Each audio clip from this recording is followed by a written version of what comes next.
പ്രാരി പഞ്ചായത്തില് പിന്നെ ഇതാണെന്ന് പറഞ്ഞു.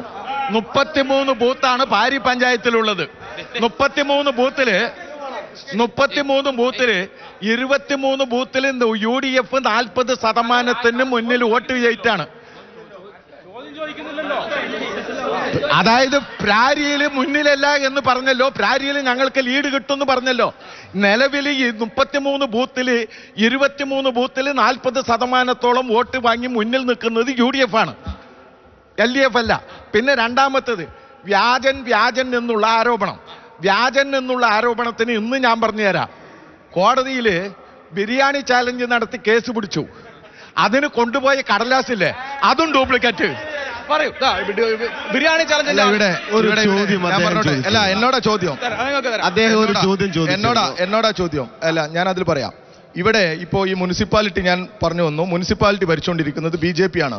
ഈ മുനിസിപ്പാലിറ്റിയിൽ ഒരു ടൗൺ ഹാൾ പോലും 8 കൊല്ലമായി പൊളിച്ചിട്ട് ഒരു ടൗൺ ഹാൾ പോലും ഈ നാട്ടുകാർക്ക് തുറന്നു കൊടുക്കാൻ പറ്റാത്തവർ എന്ത് വികസനം കൊണ്ടുവരാനാ?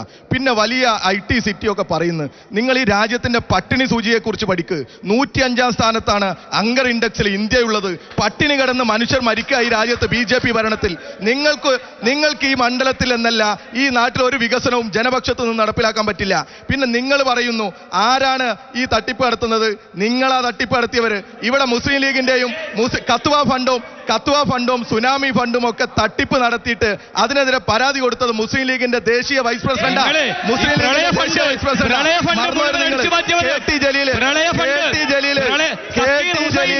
ഞങ്ങൾക്ക് അതിൽ ഒരു ബന്ധമില്ല. ഞങ്ങൾ വർഷങ്ങൾക്ക് മുമ്പ് ഞങ്ങൾ